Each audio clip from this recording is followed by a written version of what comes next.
on Facebook page can ask their questions in comment section.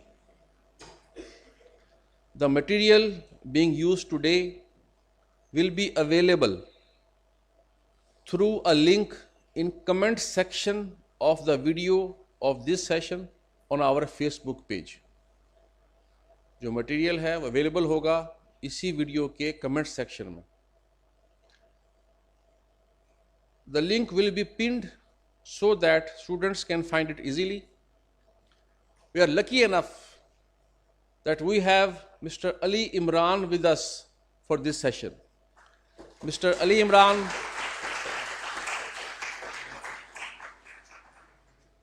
he is a qualified chartered accountant.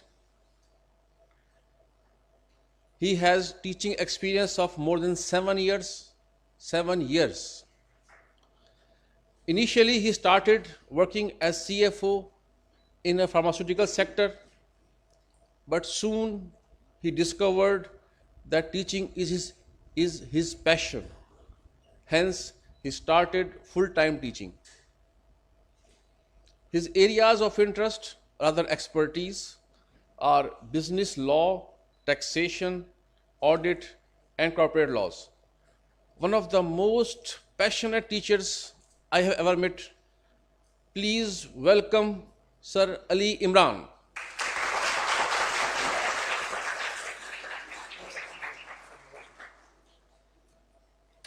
अस्सलाम वालेकुम. Sir ने introduction में बहुत कुछ कह दिया. I am obliged. बहुत शुक्रिया आप सबका. मेरी नज़र घड़ी पे है और 14 मिनट ऊपर हो चुके हैं. सर 3 घंटे में मैंने मैक्सिमम कोशिश करनी है कि आपको जो एरियाज़ हमने आपके साथ शेयर किए हुए हैं कि ये पढ़ाना है वो हम कवर करें.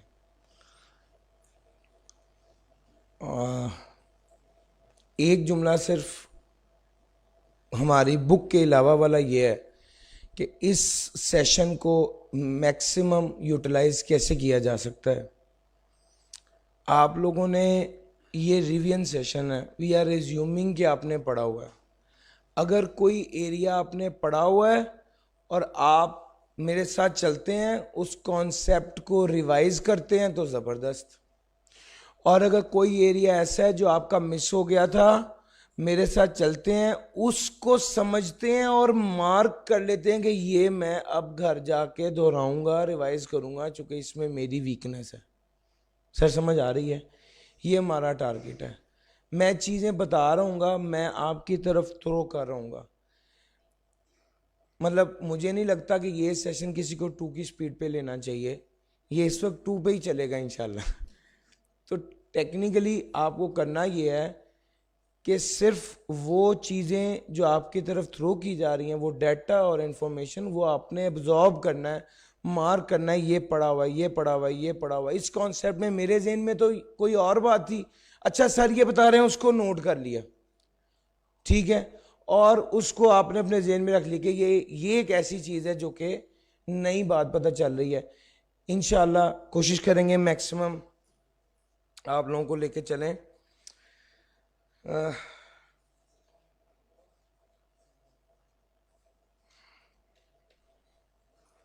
जी जनाब.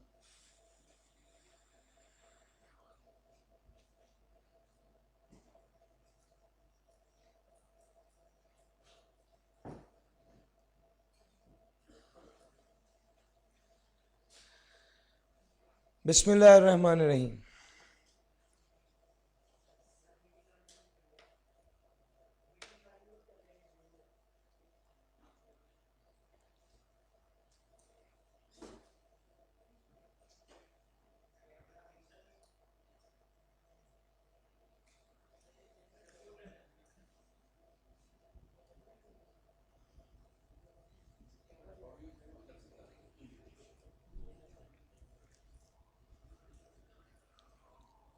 सर जी शुरू करें. जुनेद भाई अब मैं आपका क्यों देखूंगा, मुझे पहले भी आपका ही देखना चाहिए था. सर बिस्मिल्लाहिर्रहमानिर्रहीम. सर इंट्रोडक्शन सर ने दे दिया. उनका शुक्रिया। सर सब्जेक्ट की नेचर जरा समझिएगा, ये थ्योरेटिकल सब्जेक्ट नहीं है, ये सिर्फ न्यूमेरिकल सब्जेक्ट भी नहीं है। इस सब्जेक्ट ये लॉ है बेसिकली, और सिर्फ रट्टा लगाएंगे तो भी नहीं चलेगा, सिर्फ क्रैम करेंगे तो नहीं चलेगा। सर अगर सिर्फ न्यूमेरिकल की प्रैक्टिस करेंगे अनफॉर्चुनेटली तो भी नहीं चलेगा। एरियाज हैं 40 to 50% इसमें रट्टा रिक्वायर्ड है, और 50 to 60% इसमें न्यूमेरिकल्स की प्रैक्टिस रिक्वायर्ड है। सर ये कॉम्बो है, जिसका मतलब ये है कि अगर एक बच्चा जिसका रट्टा अच्छा है, जिसकी क्रैमिंग बहुत अच्छी है, लेकिन उसे समझ नहीं आती चीजों की, सर वो फारिग है, क्योंकि उसे समझना पड़ेगा। एक वो स्टूडेंट है जिसकी अंडरस्टैंडिंग बहुत अच्छी है और उसको क्रैम नहीं होता उससे, उसके लिए भी प्रॉब्लम है।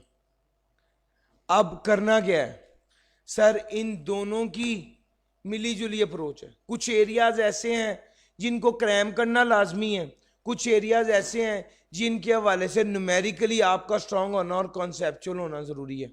सर ये एक मिक्स्ड अप्रोच है, आपको इस दोनों को लेके चलना है।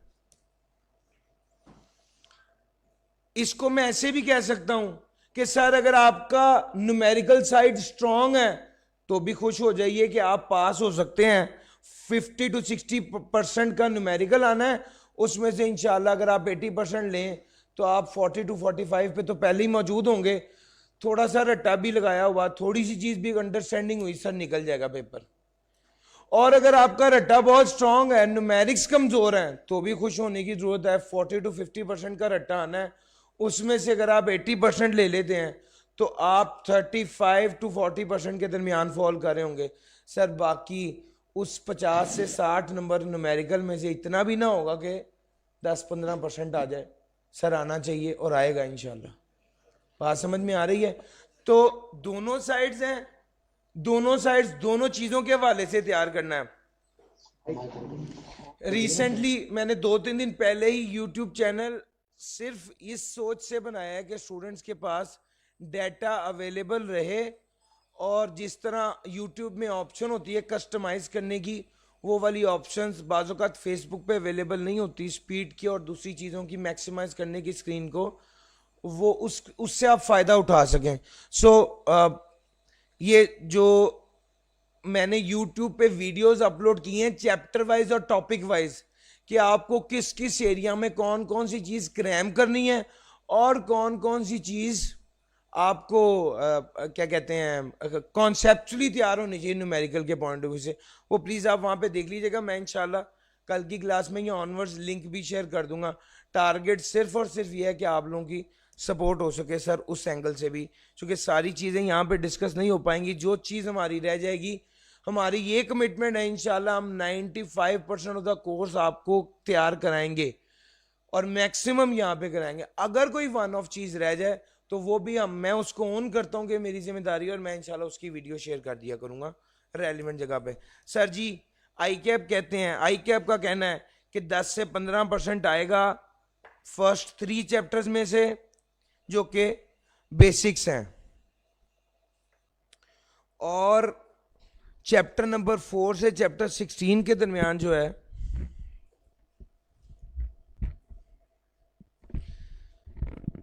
चैप्टर नंबर 4 से चैप्टर 16 के दरमियान जो है इसमें से आएगा 4 to 16 में से आएगा 60 to 75 पर 10 से 15 मैंने कह दिया पहले, सॉरी यार 5 से 10 नंबर है पहले 3 चैप्टर्स में से। 4 से 16 जो इनकम टैक्स है वो 60 to 75% और सेल टैक्स 20 से 30% है सर। इस तरतीब से ये इंशाल्लाह आपको एग्जामिन होगा। अच्छा जनाब, मेरे पास पास पेपर एनालिसिस मौजूद है, आप लोगों के साथ शेयर वीडियो में भी आ रहा है, उसके अलावा भी शेयर कर दिया जाएगा। टारगेट सिर्फ ये है कि आप एक बार चैप्टर को करते वक्त देखेंगे यार ये चैप्टर क्या वाकई इंपॉर्टेंट है। सर इससे पुरानी जो स्कीम थी, इससे पहले जब हम पढ़ रहे थे, जब ये कैफ 6 होता था तो परसेंटेज और होती थी, और वो मैंने रेड से मार्क की हुई है। ये परसेंटेज पुरानी है और जो अपडेटेड परसेंटेज है ये मैंने ब्लैक से लिखी हुई है। सर दोनों बहुत करीब हैं। गौर करें तो पहले वो 8 to 12% जो था 1 to 3 चैप्टर में, अब वो सिर्फ आ गया है इनकम टैक्स में। यानी आप एक्सपेक्ट कर सकते हैं कि तकरीबन 8 मार्क्स का फर्स्ट 3 चैप्टर्स में से आएगा, और ये 60 to 70 था पहले, अब 60 to 75 हो गया, तो तकरीबन 65 में से भी क्या कर दें, तकरीबन 61 की बजाय 65 कर दें। थोड़ी सी परसेंटेज इनकम टैक्स की बढ़ गई है। सेल टैक्स पहले भी 20 to 30 था, अब भी 20 to 30% है। इस पर तो आधे घंटे की डिस्कशन हो सकती है। मैंने आपको काम की बात बता दी। तो मैं एक ब्रैकेट बनाने लगा हूं आपको समझाने के लिए। सर चैप्टर 1 to 3 ये प्योर रट्टे वाले चैप्टर हैं, इसमें से आना है 8 मार्क्स का। चैप्टर 14, 15, 16 ये प्योर रट्टे वाले चैप्टर्स हैं, इसमें से आना है 10 to 15 मार्क्स का। चैप्टर ये सेल टैक्स की थ्योरी है, इसमें से आना है 13 to 15 मार्क्स का। सर ये एग्जैक्ट पेट रट्टा है जो ये वाला एरिया हमने आपके साथ मार्क किया है। अगर कोई बच्चा सिर्फ सेल टैक्स तैयार करता है और ये रट्टे वाले एरिया तैयार कर लेता है, तो वो 45 to 48% एरिया तैयार कर चुका होगा जो उसके पेपर में आना है। इस चीज को ध्यान में रखिए। यानी चैप्टर नंबर 17, 18, 19 तैयार करे, 14, 15, 16 तैयार करे और 1, 2, 3 तैयार करे, तो आप 45 to 50% एरिया तैयार कर चुके होंगे जो पेपर में आना है। ये चीजें नोट करने के काबिल है। ये ग्रिड आपके साथ शेयर कर दी जाएगी, जो उन्होंने बताया कि फेसबुक में डिस्क्रिप्शन के साथ पिन कर देंगे डॉक्यूमेंट, और वहां पर आपके साथ ये शेयर कर दी जाएगी। ये चीज गौर से देखने की है कि अब पहले 3 चैप्टर 14, 15, 16, 17, 18, 19 में से हमें 45 to 50 मार्क्स का पेपर आ रहा है। यानी आप सोचे कि आपने इनकम टैक्स के न्यूमेरिकल एरिया को टच भी नहीं किया अभी, जो सबसे बड़ी मुसीबत है स्टूडेंट्स के लिए, तो भी आप किस तरह से एरिया कवर कर सकते हैं। सजी बात समझ में आ रही? यस और नो? अच्छा जनाब, ये एक डिस्कशन थी जो मैंने आपको बता दी, उसके बाद हमें आगे चलना है। सर आपको चीजें मार्क करनी है और चीजें आप नोट नहीं करें, मार्क करें कि देखें यार ये चीज इस तरह है, और उसके बाद दोबारा उसको घर जाके देखें जहां पे प्रॉब्लम आए। इंशाल्लाह मैं क्या कहते हैं, मेजॉरिटी ऑफ द स्टूडेंट्स जो हैं, जो मुझसे पढ़ते रहे या जो मुझे जानते हैं, उन्हें अंदाज़ा है कि मैं कोशिश होती है कि व्हाट्सएप पे सबको रिस्पॉन्ड कर दूं। इंशाल्लाह आप लोगों के साथ भी अगर कांटेक्ट डिटेल शेयर हो जाएंगी, तो आप कोई स्टूडेंट भी सवाल पूछेगा, इर्रिस्पेक्टिव कि उसने जहाँ से भी पढ़ा है, आई कैप का स्टूडेंट है, तो इंशाल्लाह मैं ज़रूर उसको ऑनर करूँगा सर इंशाल्लाह। अच्छा जनाब, मुझे अब चलना है चैप्टर नंबर 1 की तरफ। सर चैप्टर नंबर 1 के बारे में मैंने एक बात ही आपको कही थी, मुझे याद है कि भाई ये पूरा ही रट्टा है। जरा सर टैक्स होता क्या है, टैक्स क्या होता है हमारी, ये सबसे पहली बात। सर किसी भी हुकूमत को मुल्क चलाने के लिए पैसा दरकार होता है। वो पैसा अगर उस मुल्क के उस रियासत के पास हो तो बहुत अच्छा, उसमें से वो पैसे खर्च कर लेते हैं। अगर उस मुल्क के इनकम कम हो और उस मुल्क को चलाने के लिए पैसा ज्यादा दरकार हो, तो फिर मजबूरन अवाम को कहना पड़ता है कि जी आप कुछ पैसा कंट्रीब्यूट करें ताकि हम मुल्क को बेहतर तरीके से चलाएं। सर जी अगर मुल्क में पानी और बिजली नहीं है और हुकूमत सोचती है कि ये तो बड़ा मुश्किल हो जाएगा मुल्क को चलाना, तो हुकूमत सबसे पहले ये सोचेगी कि पानी और बिजली से फायदा किसका होना है, अवाम का फायदा होना है। तो हुकूमत ये कहेगी चूंकि फायदा अवाम का है, इस वजह से अवाम से ही कहेंगे कि लो टैक्स दो, और टैक्स इंपोज कर दिया जाएगा आपके ऊपर। ठीक हो गया? अच्छा ये टैक्स आप पर इंपोज कर दिया गया, तो अब इस तरह ये असल में टैक्स की असल हकीकत है कि टैक्स अब जो हुकूमत है, जो मुल्क को चलाने वाले हैं, उनके पास पैसा नहीं है, उन्हें पैसा चाहिए ताकि मुल्क को चलाया जाए। सर ये पैसा कहां से आएगा? ये पैसा टैक्स से जनरेट किया जा सकता है, अवाम से इकट्ठा करेंगे सर, अवाम से लेंगे। सर दुबई में भी तो मुल्क चल रहा है, दुबई में भी तो हुकूमत चल रही है, उन्होंने टैक्स नहीं लगाया हुआ, उनका मुल्क तो सही चल रहा है। सर उनके पास रिसोर्सेज मौजूद हैं, उनकी रियासत के पास हैं, वहां पर ऑयल और पेट्रोलियम जो है वो इतना ज्यादा है कि वो वहां वो एक्सट्रैक्ट करके तो अपना मुल्क चला लेते हैं, अवाम से पैसा लेने की जरूरत नहीं पड़ती। सर जी बात लॉजिकली समझ आ रही है? ये असल गेम है, टैक्स असल में ये है। टैक्स असल में क्या है? कंट्रीब्यूशन है, जो कौन करता है? पब्लिक करती है। किसकी तरफ? गवर्नमेंट की तरफ। किस मकसद के लिए? ताकि मुल्क को बेहतर तरीके से चलाया जाए। उससे फायदा कौन उठाएगा? यही है अवाम उठाएगी। सर ये ऑनलाइन ट्रेन का पैसा कहां से आया है? सर ये अवाम ने दिया है, या हम इस वक्त यही अज्यूम करते हैं अवाम ने दिया, ऑल्दो इसमें कर्जे का फैक्टर है, शायद जो लोग जानते हैं वो परेशान हो जाएं। जब अवाम के पैसे से भी मुल्क की पूरी नहीं पड़ती तो फिर आपको कर्ज लेना पड़ता है। ये उससे भी नेक्स्ट लेवल है।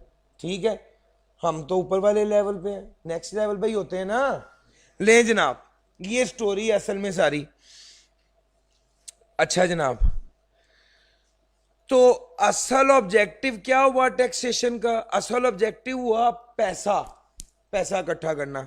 इसके अलावा भी कुछ ऑब्जेक्टिव्स हैं सर। इंप्लीमेंटेशन ऑफ द, आप अपने मुल्क को, आप अपने मुल्क में कुछ पॉलिसीज इंप्लीमेंट करना चाहते हैं, आप अपने मुल्क में कुछ पॉलिसीज इंप्लीमेंट करना चाहते हैं। आप चाहते हैं कि हमारे मुल्क में इंपोर्ट ना हो। लोग जो मर्सिडीज, BMW, कोई जो अफ्रीका से जो है वो लाइन इंपोर्ट कर लेता है, कोई चीता इंपोर्ट कर लेता है, तो यहाँ पे तो जनाब हमारे मुल्क में इंपोर्ट ज्यादा हो रही है, एक्सपोर्ट कम हो रही है, हमारे मुल्क का नीचे की तरफ जा रहा है। सर क्या करेंगे? गवर्नमेंट कह देगी जो बंदा बाहर से लग्जरी इंपोर्ट करेगा उस पर 400% टैक्स लगा देंगे, डिस्करेज करने के लिए। यहां पर ये जो 400% टैक्स लगाया है, इसका मकसद पैसा इकट्ठा करना नहीं है, इसका मतलब लोगों को डिस्करेज करना है कि मर्सिडीज इंपोर्ट नहीं करें या कोई भी और इंपोर्टेड कार इंपोर्ट ना करें। सर जी दूसरे नंबर पे आ गया, for collection of revenue to run and administer government, revenue इकट्ठा करना, और tool for implementation of policies, fair distribution of wealth, अमीर से पैसा वसूल करना और गरीब पर खर्च कर देना। वो कैसे मुमकिन है? सर ये स्लाइड सारी शेयर हो जाएंगी, सिर्फ ध्यान से पढ़ लें। कुछ दिमाग सर आपका चाहिए मुझे, कुछ ना सोचें। इसमें मैं कंट्रोल नहीं ना कर सकता, कोई बच्चा इधर उधर देखेगा उसे रोक दूंगा, भाई उधर ना देखो। लेकिन जो दिमाग में उस्मान पे पहुंचा हुआ है उसको मैं कहूंगा भाई टाइम शॉर्ट है, और तस्वीर कुछ नोट नहीं करना, जो डाटा यहाँ पे है जिस फॉर्म में है सर मैं एज इट इज आपके लिए हाजिर कर दूंगा। बस दिमाग खुला रखें, कान खुले रखें, दिमाग में चीजें चल रही हों बस। सर जी अगली बात, फेयर डिस्ट्रीब्यूशन ऑफ वेल्थ, अमीर से पैसा लेना और गरीब पर खर्च करना। सर एक बंदा BMW मंगवा लेता, कहता है मैं दूंगा 400% टैक्स, उससे पैसे ले लिया और उससे पैसा इकट्ठा करके गवर्नमेंट ने ऑरेंज ट्रेन बना दी, लेट्स से। अब पैसा अमीर से खर्च हुआ है, अमीर से वसूल किया और खर्च किस पे किया है? गरीब पे। This is fair distribution of wealth. Sir जी नॉन रेवेन्यू ऑब्जेक्टिव, असल में तो पैसा इकट्ठा करना असल मकसद था, इसके अलावा क्या मकसद है? सर इसके अलावा सोशल और इकोनॉमिक डेवलपमेंट असल मकसद है, जिसके लिए पैसा इकट्ठा होता है। वीक एंटरप्राइज को स्ट्रेंथन करना असल मकसद है। सर जो एंटरप्राइज, जो कंपनी कमजोर हो गई, उसको क्या कह दिया? उसको कह दिया तुम अगले 3 साल तक टैक्स ना देना, इदारा बंद ना करो। सर जी बार्गेनिंग टूल, आपने टैक्स माफ कर दिया ताकि लोग ज्यादा से ज्यादा एक्सपोर्ट करें, to counter the effect of inflation. जहां पर इन्फ्लेशन बढ़ रही थी वहां पर क्या कर दिया? टैक्स माफ कर दिया ताकि counter the effect of inflation हो जाए, यानी इन्फ्लेशन का इफेक्ट क्या हो जाए? एंटी हो जाए, उसको कम कर दे। मिसाल के तौर पे पेट्रोलियम की प्राइसेस जो है वो 120 से 150 पे चले गए हैं। गवर्नमेंट आज अनाउंस करती है इस पे सेल टैक्स खत्म कर देते हैं। सर गवर्नमेंट 100 रुपये भी पेट्रोल 100 रुपये भी आ जाएगा सर। यानी अगर गवर्नमेंट इन्फ्लेशन को काउंटर करना चाहे तो टैक्स को एज ए टूल हरबे के तौर पे इस्तेमाल कर सकती है सर जी। उसके बाद आ गया डिस्ट्रीब्यूशन ऑफ वेल्थ, ये आपसे बात कर चुके हैं सर। एक सबसे इंपॉर्टेंट और कीमती बात जो आपने अपने ज़हन में रखनी है, पिछले अटेंड में भी सवाल है, एक बार पहले भी है, ऑब्जेक्टिव ऑफ टैक्स बताएं। टैक्स लगाने का मकसद क्या है सर? टैक्स लगाने का, जहां पर गवर्नमेंट चाहती है इनकरेज करना, वहां पर टैक्स माफ कर देती है, टैक्स कम कर देती है। टैक्स एग्जेम्पशन, टैक्स माफ कर देना। टैक्स क्रेडिट, टैक्स कम कर देना। जहां पर गवर्नमेंट चाहती है डिस्करेज करना, वहां पर टैक्स लगा देती है या टैक्स बढ़ा देती है जी। अगर सिगरेट है उसको डिस्करेज करना है तो क्या करेंगे सर? टैक्स लगा देंगे या टैक्स बढ़ा देंगे? किसी नए नाम का टैक्स आ जाएगा, ऐसे ही बैठे बैठे अचानक याद आया यार ये लोग दो कनाल के घर में रहते हैं, चलो लग्जरी टैक्स लगा दो, तो लग्जरी टैक्स लगा दिया। ये टैक्स लगा देना भी डिस्करेज करने के लिए होता है, टैक्स बढ़ा देना भी डिस्करेज करने के लिए होता है। हाँ, बाजों का टैक्स लगा होता है जहां पर इनकरेज और डिस्करेज समझ ना आए, वहां पर ये तो आपको पता है रेवेन्यू यील्ड तो होना ही है, रेवेन्यू तो इकट्ठा होना ही है। उसने एक सवाल पूछा, उसने कहा जी सैलरीड पर्सन पे टैक्स क्यों लगता है? चूंकि लोग नौकरी ना करें। ये तो नहीं जवाब हो सकता इसका। इसका जवाब है रेवेन्यू यील्ड करने के लिए, यानी पैसा इकट्ठा करने के लिए। सर जी बात समझ आ रही है? अगर बिजनेस पे टैक्स लगाया है तो इसलिए तो नहीं ना लगाया कि लोग बिजनेस ना करें। सर बिजनेस पे टैक्स लगाया है तो किस लिए लगाया है? इस वजह से लगाया है ताकि रेवेन्यू को इकट्ठा किया जाए। सर जी यस और नो?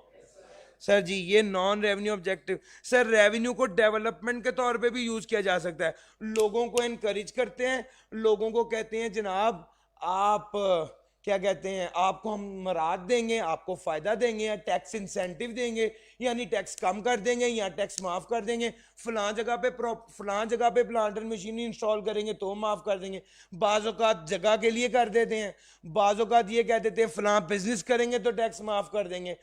तो यहां पर बाजू का tax as a mean of development इस्तेमाल होता है। सर एंटरप्रेन्योर को लालच देते हैं कि वो बिजनेस शुरू कर ले और तुम्हारा टैक्स माफ कर देंगे। सर इसका मकसद असल में क्या होता है? ताकि डेवलपमेंट की जा सके। एक बार पास पेपर में ये भी आ चुका है सर, ये बहुत फोकस इंशाल्लाह पास पेपर फोकस हमारा सेशन है, और कोशिश यही होगी कि वो वाला एरिया मैं साथ साथ हिट कराता रहूं कि भाई यहाँ पर पास पेपर्स आए हुए हैं, ये एक बार पास पेपर में आया हुआ है। अमीर बंदे पे टैक्स लगा दिया ताकि गरीब बंदों पर पैसा खर्च किया जा सके। सर लग्जरी आइटम्स पर टैक्स लगा दिया कि उसको इंपोर्ट ना किया जाए। सर एक पास पेपर में एक और सवाल है, कहते हैं लग्जरी आइटम पर टैक्स लगाने का क्या मकसद है? सर बच्चे ने जवाब में लिखा ताकि इंपोर्ट से रोका जाए। भैया उसने सवाल में कहा है कि इंपोर्ट हो रही है, तो आप अपने तौर पे ये क्यों सोच सकते हैं? अच्छा अगर पाकिस्तान में मर्सिडीज की मैन्युफैक्चरिंग शुरू हो जाए और मर्सिडीज पे टैक्स बहुत ज्यादा लगा दें, तो यार जो यहाँ पर लोग बेरोजगार होंगे वो भी तो नुकसान है ना। सर सवाल को ध्यान से पढ़ना है। वो अगर लग्जरीज पर टैक्स लगा रहे हैं ज्यादा, तो इसका पर्पस क्या हो सकता है? फेयर डिस्ट्रीब्यूशन ऑफ वेल्थ हो सकता है। लग्जरी अमीर आदमी की गेम है ना सर। वो अगर मर्सिडीज खरीद के 5 लाख टैक्स दे देगा, उससे पैसा लेंगे और खर्च किस पर कर देंगे? किसी गरीब आदमी पर, कहीं सरकारी अस्पताल में, किसी सरकारी स्कूल में, किसी पब्लिक ट्रांसपोर्टेशन पे। सर ये टैक्स ज़मीन ऑफ डेवलपमेंट की सारी चीज़ें थी, मैंने आपसे डिस्कस कर ली। टैक्स एग्जेम्पशन बता दिया क्या है, टैक्स क्रेडिट बता दिया क्या है, डोनेशन पर, एजुकेशनल इदारों पर, और टैक्स इंसेंटिव भी बता दिया क्या है। सर एडम स्मिथ के प्रिंसिपल्स, एडम स्मिथ की बात की जाए तो वो कहता है कि जनाब इसके क्या प्रिंसिपल्स हैं, और इसने कुछ कैनन्स कहे थे sir 4, 2C2E, certainty, convenience, equality और economy of collection. Certainty sir आपको कंफर्म हो कितना टैक्स बनता है और कितना मेरे से ये ले रहे हैं, सर डाउट ना हो। दूसरा कन्वीनियंस, सर पेमेंट करना आसान हो, सर इजीली पेमेंट कर दे, पेमेंट करनी आसान। इक्वालिटी का मतलब होता है कि सब लोगों के लिए एक जैसा कानून लगाया जाए, सब लोगों के लिए एक जैसा कानून हो। चौथे नंबर पे economy of collection. Economy of collection क्या है? यानी टैक्स को इकट्ठा करना इतना महंगा ना हो कि टैक्स को इकट्ठा करना ही डिस्करेज हो जाए। सर टैक्स इतना ज्यादा नहीं होना चाहिए और टैक्स को कलेक्ट करने पर इतना ज्यादा खर्चा नहीं होना चाहिए कि टैक्स को कलेक्ट करना डिस्करेज हो जाए। Sir principles of levy of tax, sir एक बेनिफिट प्रिंसिपल है, वो कहता है जिसको जितना फायदा हो रहा है हुकूमत से और मुल्क से उसको उतना ज्यादा टैक्स देना चाहिए। बेनिफिट प्रिंसिपल ये कह रहा है।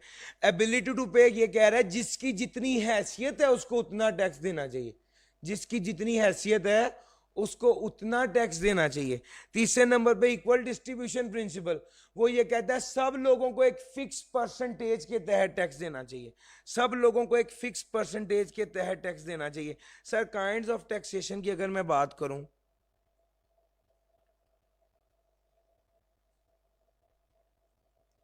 कोशिश करूंगा साफ साफ लिखूं, काइंड्स ऑफ टैक्सेशन,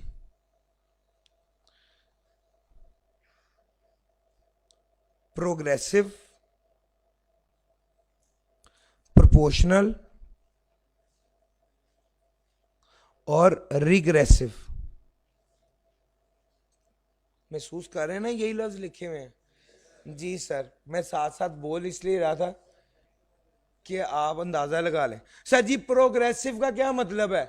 प्रोग्रेस कहते हैं आगे बढ़ने को। जब इनकम के बढ़ने से रेट ऑफ टैक्स, टैक्स नहीं सर, रेट ऑफ टैक्स बढ़े, इनकम के बढ़ने से रेट ऑफ टैक्स बढ़े तो ये प्रोग्रेसिव है। एक बंदा है उसकी इनकम है 1 लाख, इस पे टैक्स लग रहा है 10%। एक बंदा है उसकी इनकम है 10 लाख, इस पे टैक्स लग रहा है 30%। Sir this is progressive tax. Proportional tax क्या है? सर इनकम तो बढ़ रही है लेकिन रेट ऑफ टैक्स क्या है? फिक्स्ड है, फिक्स्ड है। 1 लाख वाले के लिए भी 30% और 1 मिलियन वाले के लिए भी 30%। सर कंपनीज के केस में प्रोपोर्शनल टैक्स होता है, सब कंपनीज पे एक जैसा यकसा टैक्स है। और ये जो इक्वल डिस्ट्रीब्यूशन प्रिंसिपल है ये भी यही कहता है कि यार रेट फिक्स कर दो ना, जिसकी ज्यादा इनकम होगी वो ज्यादा टैक्स देता रहेगा। लेकिन एक तरफ एक प्रिंसिपल है प्रोग्रेसिव टैक्स जिसको एबिलिटी टू पे कहते हैं। मैं इन दोनों को मिला के पढ़ा रहा हूं। एबिलिटी टू पे कहते हैं, एबिलिटी टू पे ये कहता है क्यों, जिसकी इनकम ज्यादा है वो ज्यादा टैक्स दे ताकि गरीब बंदों को ज्यादा पैसे मिले और उनके लिए बेहतरी की जा सके। तो प्रोग्रेसिव टैक्स कह रहा है इनकम के बढ़ने से टैक्स रेट बढ़ेगा, जबकि प्रोपोर्शनल टैक्स कह रहा है इनकम बढ़ेगी लेकिन टैक्स रेट फिक्स रहेगा। अल्टीमेटली टैक्स तो बढ़ेगा लेकिन रेट फिक्स रहेगा। सर रिग्रेसिव उल्टा है। रिग्रेसिव कहता है इनकम बढ़े, टैक्स क्या हो, वो भी टैक्स रेट वो कम हो, और टैक्स क्या हो, ये फिक्स्ड हो। सर यहां पर टैक्स भी बढ़ रहा था, यहां पर टैक्स बढ़ रहा था, लेकिन यहां पर अच्छा अगर उन्होंने कह दिया कि हर बंदा 10,000 पे टैक्स जमा कराएगा सालाना, अब जिसकी इनकम 1 लाख है उसके लिए 10% है, जिसकी इनकम 10 लाख है उसके लिए 1% है। सर जी मेरी बात समझ आ रही है? यहां पर अमाउंट फिक्स है। जिस बंदे की इनकम 1 लाख है उसके लिए रेट क्या बना? 10%। जिस बंदे की इनकम 10 लाख है उसके लिए रेट क्या बना? 1%। सर जी लेकिन गौर तो करें अमाउंट क्या है? फिक्स है। सर ये काइंड्स ऑफ टैक्सेशन भी मैंने पढ़ा दिया।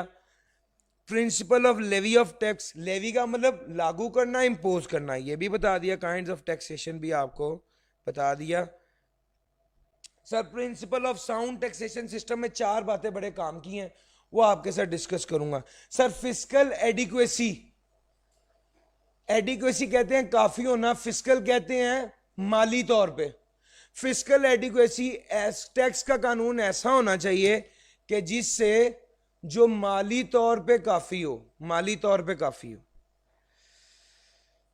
इतना पैसा इकट्ठा हो जाए कि उसके मुल्क की जरूरियात पूरी हो जाए। Equality on theoretical justice, equality और थ्योरेटिकल जस्टिस का क्या मतलब है? यानी जिसकी जितनी हैसियत है उसको उतना टैक्स देना चाहिए। Sir administrative feasibility, tax clear और प्लेन होना चाहिए। सर टैक्स के महकमे में वेल ट्रेंड ऑफिशियल्स होने चाहिए। सर टैक्स को अदा करना आसान हो, टाइम और जिस तरह अदा करना है उसके हवाले से भी, और टैक्स इतना ज़्यादा ना हो के डिस्करेज किया जाए टैक्स को। सर और आखिरी बात है कंसिस्टेंसी और compatibility with economic goals. Sir वो कहता है टैक्स कंसिस्टेंट होना चाहिए और कंपैटिबल होना चाहिए। जो मुल्क की टारगेट्स हैं और जो एफबीआर के टारगेट हैं, they should be in line. आपका वजीर आजम कह रहा है कि इस बार हम इंशाल्लाह आवाम को रिलीफ देंगे, और आपका एफबीआर का चेयरमैन कह रहा है कि जनाब टैक्स 10% और बढ़ा दिया गया है। इसका मतलब है कि वजीर आजम को और चेयरमैन एफबीआर को इकट्ठे पहले खुद बैठ जाना चाहिए कि करना क्या है। सर समझ आ रही है? तो ये this is the point, consistency and compatibility. Sir ji अगली बात डायरेक्ट टैक्स और इनडायरेक्ट टैक्स, ये हमारे इस चैप्टर की आखिरी बात है जो हम कर रहे होंगे। डायरेक्ट टैक्स और इनडायरेक्ट टैक्स। सर आपके आई कैप को ये वाला सवाल बड़ा पसंद है। सर डायरेक्ट टैक्स क्या है? जो बंदा डायरेक्टली एफबीआर को जमा कराए वो डायरेक्ट टैक्स। इनडायरेक्ट टैक्स क्या है? जो इनडायरेक्टली जमा कराए, थ्रू इंटरमीडियरी जमा कराए तो इनडायरेक्ट टैक्स है। जो डायरेक्टली जमा कराता है वो डायरेक्ट टैक्स कहलाता है। सर एग्जाम्पल इनकम टैक्स और इसकी एग्जाम्पल सेल्स टैक्स। ये तो दोनों हमारे कोर्स में है जी बिल्कुल। एक और एग्जांपल ले लीजिए, कैपिटल वैल्यू टैक्स, जो इमूवेबल प्रॉपर्टी के ट्रांसफर पे और दूसरी ट्रांजैक्शंस पर लगता है। और सेल टैक्स के अलावा कस्टम ड्यूटी ले लीजिए, फेडरल एक्साइज ड्यूटी ले लीजिए। सर जी ये इनडायरेक्ट टैक्स हैं। इसने कई बार पूछा है आई कैब ने कि जनाब सेल्स टैक्स, कस्टम ड्यूटी और फेडरल, उसने कहा इनडायरेक्ट टैक्स की टाइप्स को डिस्क्राइब करें। तो भैया फिर आपको 2-2 मार्क्स के लिए इसको तैयार करना चाहिए और याद करना चाहिए। सर जी ये वाली बात हमने सारी डिस्कस कर ली। अब हम चल रहे हैं चैप्टर नंबर 4 की तरफ। सर चैप्टर नंबर 4 हमारा इनकम टैक्स का बुनियादी एरिया है, जो बेसिक्स ऑफ टैक्सेशन है यहाँ पे। ऑल्दो ये सारी इनकम टैक्स की बातें करेगा। सर जी इनकम टैक्स क्या होता है? जो इनकम पे लगता है। कौन सी इनकम? जो अकाउंटिंग के असूलों के तहत कैलकुलेट हुई हुई है? नहीं, जो इनकम टैक्स ऑर्डिनेंस के असूलों के तहत टैक्स हुई हुई है। अगले नंबर पे बात, income tax shall be impose for each tax year. Sir ये इनकम टैक्स कब लगता है? हर साल लगता है। साल में कितनी बार? एक बार। सर इनकम टैक्स साल में एक बार लगता है। सर एक बार यानी आपको हिसाब देना होता है, इसको ऐसे कह लीजिए। सर टैक्स ईयर क्या होता है? जो टैक्स का साल है इसको टैक्स ईयर कहते हैं नॉर्मली। नॉर्मली जो है वो 12 माह का पीरियड होता है, जो शुरू होता है 1 जुलाई से और खत्म होता है 30 जून पे। इसको नॉर्मल टैक्स ईयर कहते हैं। 1 जुलाई से शुरू होकर 30 जून पे खत्म होता है, 12 माह का पीरियड होता है, इसको नॉर्मल टैक्स ईयर कहा जाता है। इस पीरियड की इनकम को आपने एफबीआर को शो करना होता है। सर जी this is normal tax year. अच्छा जनाब, कुछ ऐसे इदारे हैं और कुछ ऐसे लोग हैं जो कहते हैं कि सर इस पीरियड की इनकम को हम सही तरह शो नहीं कर पाएंगे। हम 1 साल की इनकम ही, 1 साल की रिटर्न ही जमा कराएंगे, 1 साल की इनकम ही शो करेंगे आपके सामने, बस पीरियड थोड़ा चेंज कर दें। कहते क्या मतलब? बैंक्स वालों ने कहा सर हमारा पीरियड कर दें 1 जनवरी से 31 दिसंबर। तो टैक्स वालों ने कहा अच्छा चलो ठीक है हम इजाजत दे देते हैं। अब ये 12 माह का पीरियड है लेकिन खत्म 30 जून पे नहीं हो रहा। सर इसको स्पेशल टैक्स ईयर कहते हैं। 12 माह का पीरियड 30 जून पे खत्म हो रहा है, नॉर्मल टैक्स ईयर। 12 माह का पीरियड 30 जून पे खत्म नहीं हो रहा, this is special tax year. अच्छा अब बैंक को तो इन्होंने कह दिया इजाजत दे दी, पीछे इंश्योरेंस वाले आ गए उनको भी इजाजत दे दी, राइस एक्सपोर्ट करने वाले आए उनको भी इजाजत दे दी, सर शुगर मिल वाले आ गए, कहते हैं सर जी हमारा टैक्स पीरियड कर दें 1 अक्टूबर से 30 सितंबर, वो जो कमाद होती है उसकी कटाई का सीजन होता है, उसके हिसाब से हमने अपनी मशीनें चलानी होती हैं और उसके हिसाब से हमारी इनकम को कैलकुलेट करना कन्वीनियंट है, तो टैक्स वाले ने कहा तुम्हें भी इजाजत दी। सर ये तो थी बड़ी बड़ी कंपनियां, कोई और बंदा भी कह सकता है कि जनाब हम भी चाहते हैं कि नॉर्मल टैक्स ईयर से स्पेशल टैक्स ईयर की तरफ आ जाए, और जब मैं कहता हूं नॉर्मल टैक्स ईयर तो आपके ज़हन में फौरन क्या आना चाहिए, 30 जून पे खत्म होने वाला, और जब मैं कहता हूं स्पेशल टैक्स ईयर तो आपके ज़हन में 30 जून और काटा आ जाना चाहिए, यानी इसने 30 जून पे खत्म नहीं होना लेकिन है 12 माह का पीरियड ही। सर जी नॉर्मल टैक्स ईयर एक तरफ, स्पेशल टैक्स ईयर दूसरी तरफ, कोई बंदा नॉर्मल से स्पेशल या स्पेशल से नॉर्मल करना चाहता है, क्या करे, सर एफबीआर के पास जाए, कमिश्नर के पास जाए, कमिश्नर को ईयर एंड खत्म होने से पहले पहले दरखास्त कर दे कि मैं नॉर्मल से स्पेशल या स्पेशल से नॉर्मल पे जाना चाहता हूं, कमिश्नर देखेगा क्या कोई वाकई कंपेलिंग नीड है, अगर कोई कंपेलिंग नीड होगी तो कमिश्नर उसको देख के उसको इजाजत दे देगा, सर उसको इजाजत दे देगा कमिश्नर, अगर कोई जेन्युइन कंपेलिंग नीड होगी। एक बार इजाजत देने के बाद भी अपनी इजाजत को विदड्रॉ कर सकता है, वापस ले सकता है अपने अल्फाज कि पहले तो मैंने इजाजत दे दी थी लेकिन कोई इजाजत नहीं है, मैं माजरत चाहता हूं। सर अगर एक बंदे को इजाजत नहीं मिली तो वो क्या करेगा, सर वो बोर्ड के पास चला जाएगा, सर किसके पास चला जाएगा, बोर्ड के पास चला जाएगा इसी इजाजत के सिलसिले में ही। सर जी पहले गया कमिश्नर के पास, कमिश्नर से इजाजत दे दी लेकिन वो दोबारा विड्रॉ भी कर सकता है, इसने अप्लाई कब करना है, ईयर एंड खत्म होने से पहले पहले करना है, और अगर इसको इजाजत नहीं मिली या person dissatisfied with order, dissatisfied तभी होगा ना जब उसे इजाजत नहीं मिलेगी, तो किसके पास चला जाएगा, बोर्ड के पास चला जाएगा। सर जी नॉर्मल से स्पेशल कैसे करना है ये भी बता दिया। सर नॉर्मल से स्पेशल पे गए या स्पेशल से नॉर्मल पे गए, दरमियान में एक पीरियड आ गया, सर जी देखिएगा 30 जून 2015 पे ये खत्म हो रहा था और स्पेशल टैक्स ईयर वाले ने कहा कि मैं 1 जनवरी से 31 दिसंबर तक करना चाहता हूं, तो कमिश्नर ने इजाजत दे दी। अब इसका साल कब से शुरू होगा, 1 जनवरी 2016 से 31 दिसंबर 2016। सर इसके दरमियान में 6 मंथ का गैप आ गया सर। सर ये जो गैप है इसको कहते हैं ट्रांजिशनल टैक्स ईयर। सर जी क्या कहते हैं, थक गए हैं सर, क्या कहते हैं, अच्छा ji transitional tax year. Sir transitional tax year क्या है, ट्रांजिशनल टैक्स ईयर है नॉर्मल से स्पेशल पे गए या स्पेशल से नॉर्मल पे गए, तो ट्रांजिशनल पीरियड जो है इसे ट्रांजिशनल टैक्स से कहते हैं, ये दरमियानी पीरियड है। क्या इस पीरियड में कमाई की इनकम पे टैक्स लगेगा, यस लगेगा, इस पर भी लगेगा। सर जी अगला स्टेप यह है इसको डिनोट किससे करना है, डिनोट का क्या मतलब है, इसको जाहिर किससे करना है, सर जी नॉर्मल टैक्स ईयर में जो टैक्स ईयर लिखा हुआ है इसको उसी से ही डिनोट करना है। सर इसका टैक्स ईयर होगा 2015, ईयर एंड पर जो टैक्स ईयर है उसको उसी से ही डिनोट करना है। स्पेशल टैक्स ईयर होगा तो किससे डिनोट करना है, सर देखा जाएगा पहले 6 माह है, पहले 6 माह है तो सेम,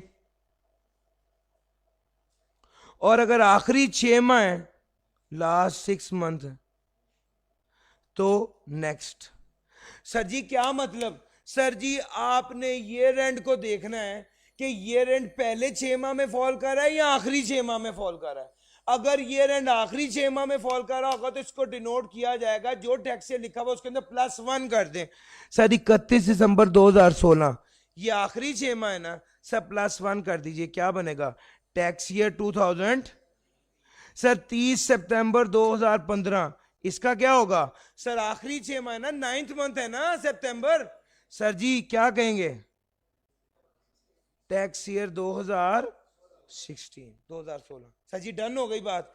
अच्छा जी नॉर्मल टैक्स ईयर हो गया, स्पेशल टैक्स ईयर हो गया, ट्रांजिशनल टैक्स ईयर क्या हुआ है, सर 1 जनवरी से 31 दिसंबर पे गए और दरमियान में पीरियड आ गया 1 जुलाई 2015 से 31 दिसंबर 2015। सर इसका भी ईयर एंड देखिए, आखिरी 6 माह है। सर आखिरी 6 माह तो डिनोट किससे करेंगे?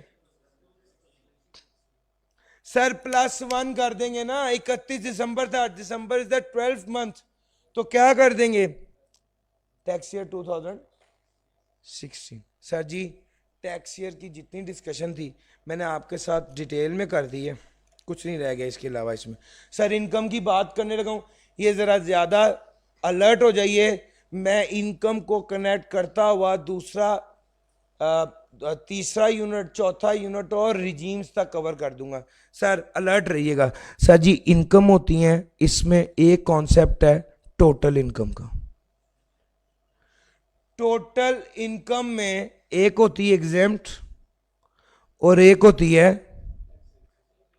Subject to tax. Subject to tax. Sir ji इसमें कौन कौन से हेड्स आते हैं? सर इसमें सारे हेड्स ऑफ इनकम आ जाएंगे। कौन कौन से? सैलरी, यार ये तो एक्सपेक्ट कर रहा हूं कि आपको आते होंगे। Salary, property, business, capital gain और अदर सोर्सेस। सर जी इन सब को जमा करेंगे, इन सब को जमा करेंगे तो आपके पास आ जाएगी टोटल इनकम।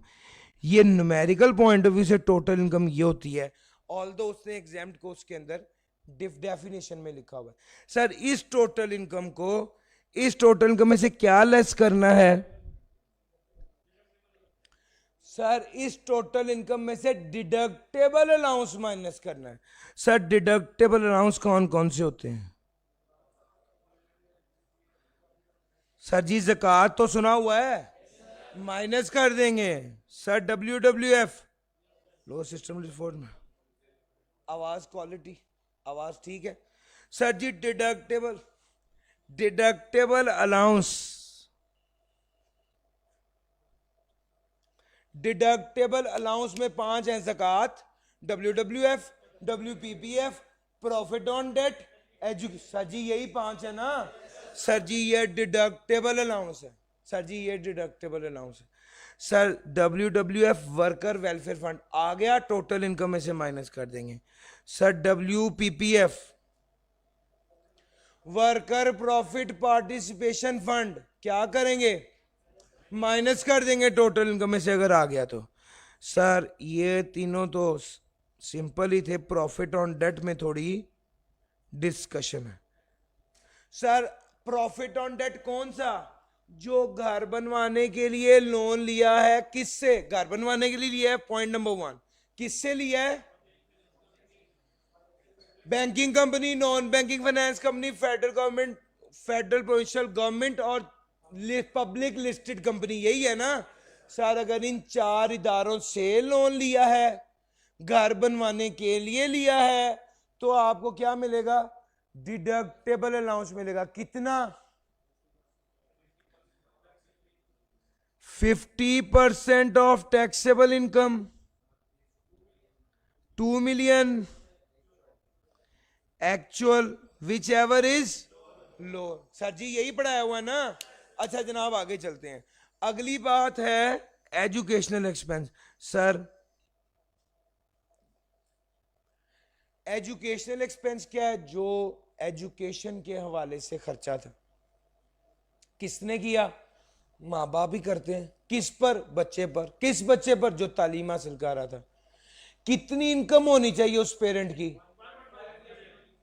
1.5 मिलियन से कम, पूरी 1.5 भी नहीं, 1.5 मिलियन से कम हो तो उसे डिडक्टेबल अलाउंस मिलेगा। बिल्कुल मिलेगा। कितना मिलेगा? Sir 5% of tuition fee, 25% of taxable income. यहां कितने बच्चे हैं? सारे बच्चे नहीं, पढ़ने वाले जितने बच्चे हैं, ठीक है? Number of children 60,000 into. Sir इनमें से जो लोअर होगा ना भैया, उसको हम यहां पर लिखेंगे। सर ये डिडक्टेबल अलाउंस की डिस्कशन थी।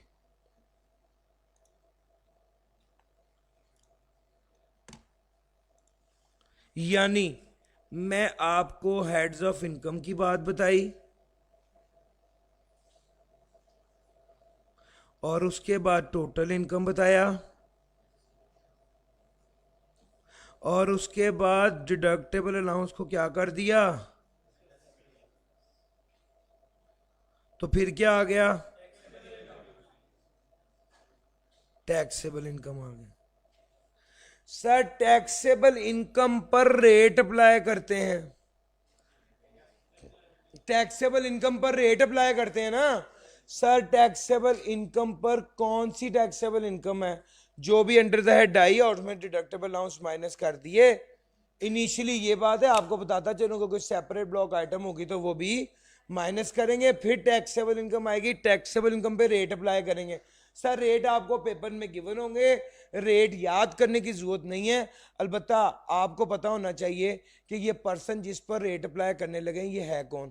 क्योंकि याद रखिएगा मैंने 3 स्टेप हमेशा बताए हैं। स्टेप नंबर 1 इंडिविजुअल है, एओपी है या कंपनी है। स्टेप नंबर 2 इंडिविजुअल है तो सैलरीड है या नॉन सैलरीड है। सर सैलरीड कौन होता है, जिसकी salary income over total income कितनी हो, greater than, sir equal to नहीं, ग्रेटर देन 75%, तो वो कौन होगा, सैलरीड पर्सन होगा। सर सैलरीड पर्सन पे रेट और है, नॉन सैलरीड पर्सन पे रेट और है। सर जी टैक्सेबल इनकम पे रेट अप्लाई कर दिया, यहां से रेट देख लेंगे, रेट आपके पास गिवन होंगे तो क्या आ जाएगी, टैक्स लायबिलिटी आ जाएगी। सर टैक्स लायबिलिटी तो अब आ गई, अगला स्टेप क्या है, टैक्स लायबिलिटी पर, टैक्स लायबिलिटी में से लेस क्या होता है, टैक्स क्रेडिट। सर आपको कहा था टैक्स एग्जेम्पशन यानी टैक्स माफ है, और टैक्स क्रेडिट यानी टैक्स में कमी है या छूट है। सर टैक्स लायबिलिटी में से टैक्स क्रेडिट माइनस करेंगे तो क्या आ जाएगा, टैक्स पेबल आ जाएगा, टैक्स पेबल आ जाएगा।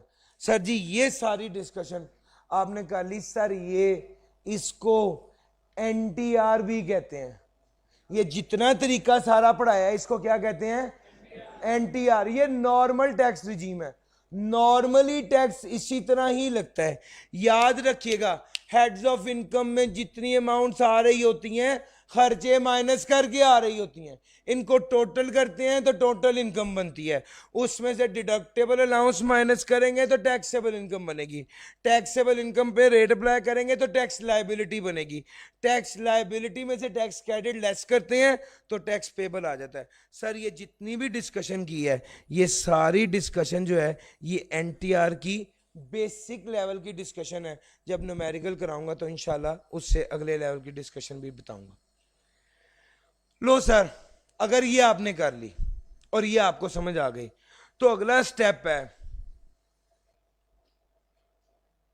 अगला स्टेप ये है कि सर फिर एफटीआर क्या होता है। भाई एफटीआर की एक निशानी है याद रखना, जहां जहां एनटीआर यस कहता है ना वहां वहां एफटीआर नो कह देता।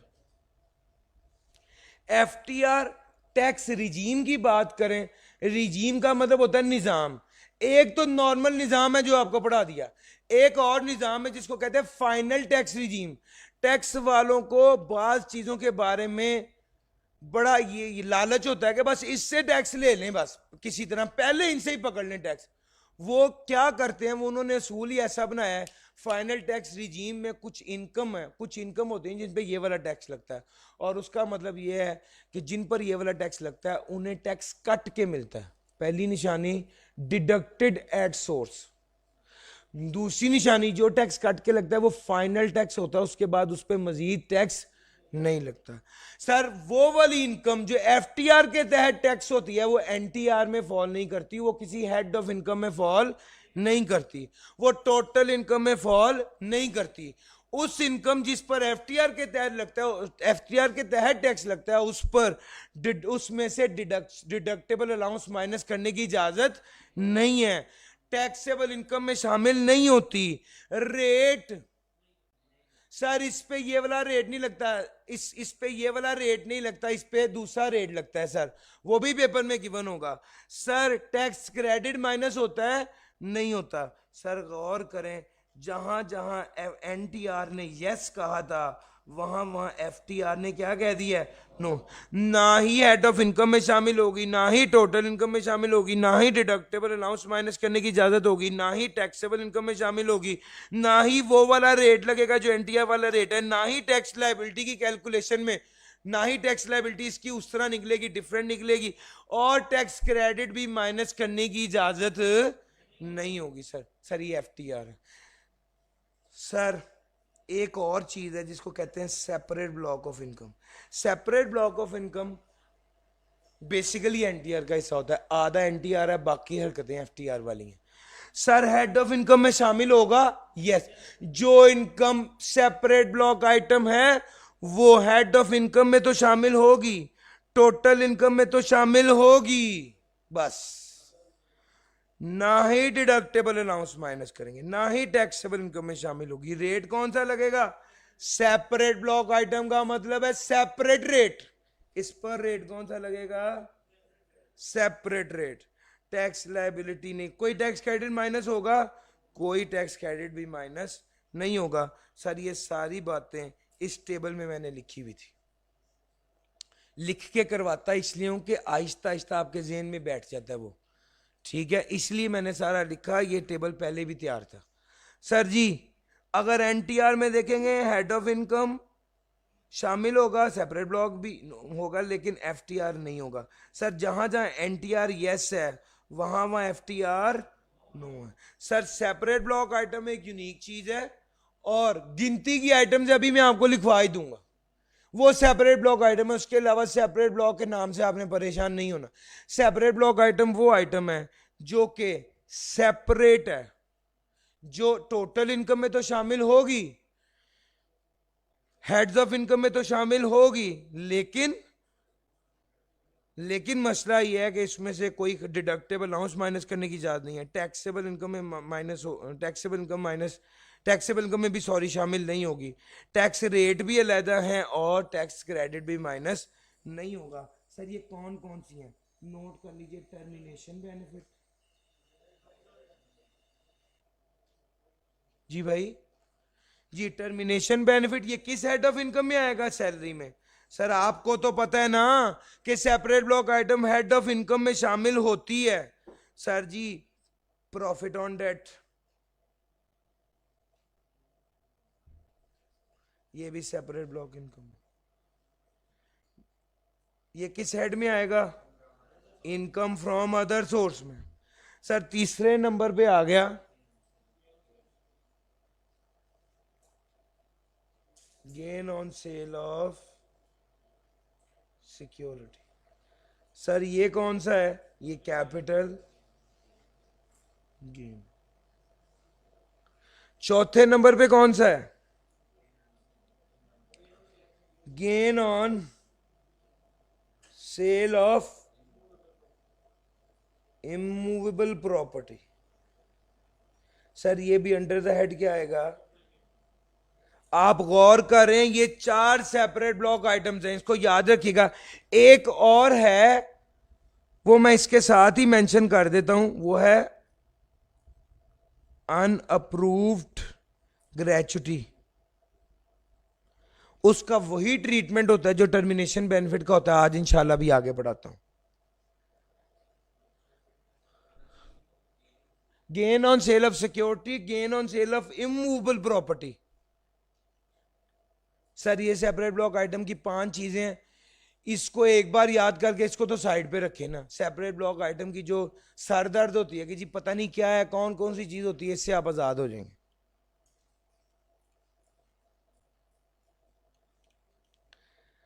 सर मैंने आपको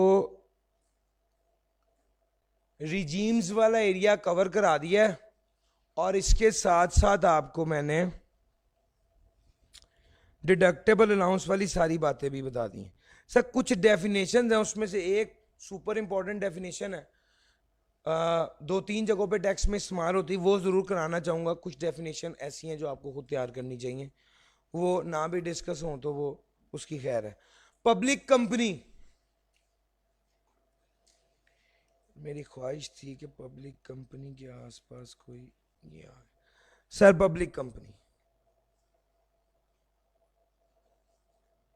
सर पब्लिक कंपनी जो लॉ अगर किसी ने पहले पढ़ा हुआ है कंपनी लॉ तो उसको भूल जाइए, और अगर किसी ने नहीं पढ़ा तो बहुत अच्छी बात है। पब्लिक कंपनी जो है उसमें वो क्या है, टैक्स में हो रहा है और लॉ में हो रहा है। टैक्स में क्या है सर, हर वो कंपनी जिसके 50% या ज्यादा, 50% से ज्यादा शेयर्स किसके पास हो,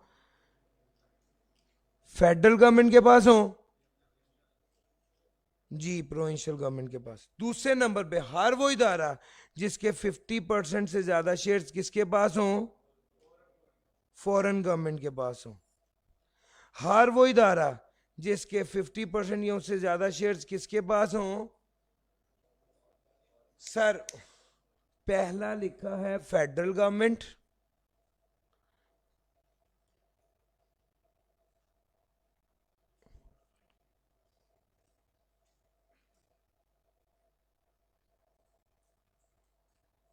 दूसरा फॉरेन गवर्नमेंट, तीसरा गौर से सुनिएगा सबसे इंपॉर्टेंट ये है, 50% से ज्यादा शेयर किसी फॉरेन कंपनी के पास हो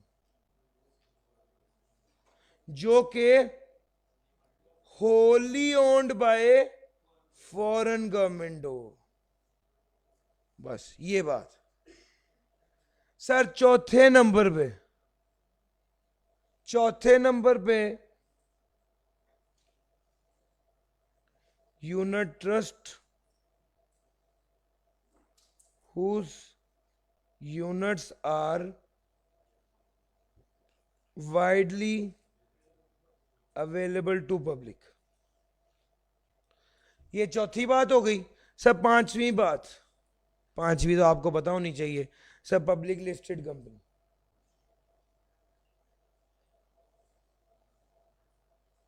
इसके अंदर भी एक इंपॉर्टेंट बात है, वो कंपनी लिस्टेड हो on the last day of tax year.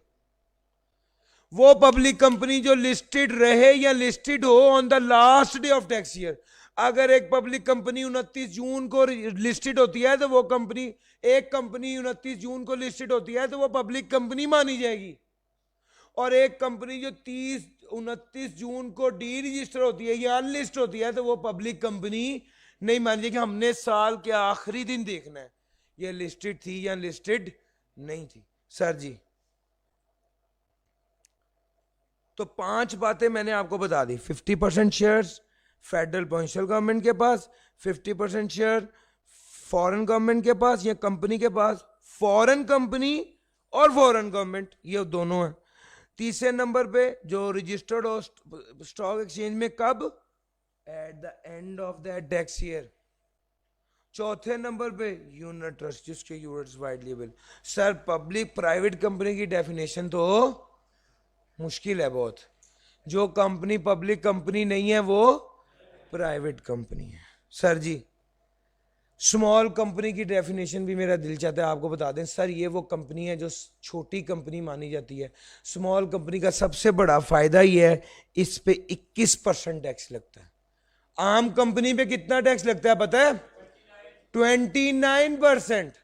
Small company में कितना टैक्स देगा, 21%। अब हर बंदा चाहेगा कि यार उसका 8% टैक्स कम हो जाए, हर इदारा चाहेगा, लेकिन स्मॉल कंपनी की कुछ शर्तें हैं। शर्त number 1, capital plus undistributed reserve कितना है, 50 million. Capital plus undistributed reserve यानी इसको इक्विटी भी कहते हैं, वो 50 मिलियन हो। सर एम्प्लॉय कितने हैं, 250 मिलियन से ज्यादा ना हो। सॉरी मिलियन में ज्यादा कह देता है, मिलियन ज्यादा, वो रेवेन्यू के हवाले से है। मैं असल में ऊपर वाली लाइन देख रहा था, वो भी मैंने 50 मिलियन तो कह दिया, लेकिन वो नॉट एक्सीडिंग है।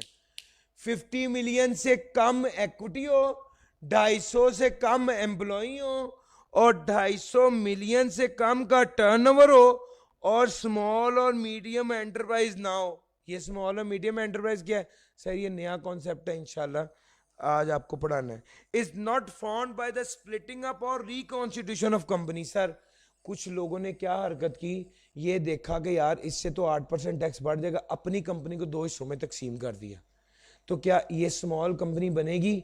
नहीं बनेगी। सर अगर ऑलरेडी इन एग्जिस्टेंस वाली कंपनी को स्प्लिट किया है यानी तोड़ा है, रिकॉन्स्टिट्यूशन किया है यानी एक कंपनी ने अपना शेयर कैपिटल ही कम कर दिया है, सर इन दोनों केसेस में ऑलरेडी मौजूद कंपनी ने अगर तोड़ा है या अपना शेयर कैपिटल कम किया है तो याद रखिएगा वो कंपनी स्मॉल कंपनी नहीं बनेगी।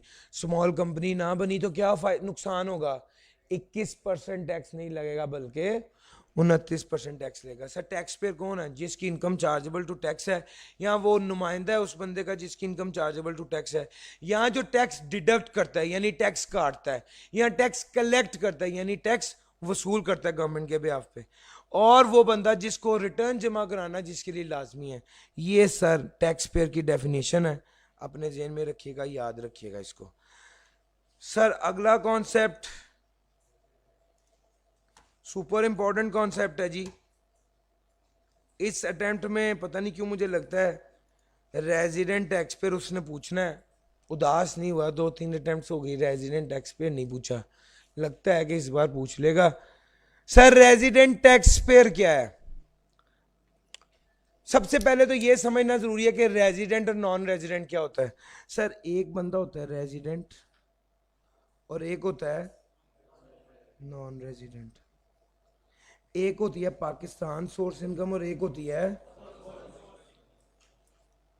Sir audio okay? अच्छा जनाब, रेजिडेंट पर्सन, और याद रखिएगा मुख्तसिर बात यह है, रेजिडेंट पर्सन की जो भी इनकम हो टैक्सेबल इन पाकिस्तान होती है, और अगर पाकिस्तान सोर्स इनकम हो तो रेजिडेंट हो या नॉन रेजिडेंट हो वो टैक्सेबल इन पाकिस्तान होती है। यानी नॉन रेजिडेंट की foreign source income taxable in Pakistan नहीं होती, इसके अलावा हर बंदे की हर तरह की इनकम टैक्सेबल इन पाकिस्तान होती। और यस और नो, नॉन रेजिडेंट पर्सन की foreign source income taxable in Pakistan नहीं होती, इसके अलावा हर बंदे की हर तरह की इनकम टैक्सेबल इन पाकिस्तान होती है। सर अगर ये बात आपको समझ आ गई तो पता कैसे चलेगा कौन रेजिडेंट है या कौन नॉन रेजिडेंट है? तो इसका जवाब ये है, आप बताएं बंदा है कौन। चूंकि आपको पता है पर्सन से मुराद सिर्फ इंडिविजुअल नहीं होता, बल्कि पर्सन से मुराद 7 लोग होते हैं। Individual, AOP, company, federal government, foreign government, political sub division of foreign government, और शाबाश सबको याद है पब्लिक इंटरनेशनल ऑर्गेनाइजेशन जी। अच्छा जनाब आगे चलते हैं। सर आपसे सवाल ये हुआ कि ये बंदा रेजिडेंट टैक्स पेयर है। अगर रेजिडेंट टैक्स पेयर है तो अगला सवाल ये पैदा होता है, भैया ये इंडिविजुअल है, एओपी है या कंपनी है? इंडिविजुअल है, एओपी है या कंपनी?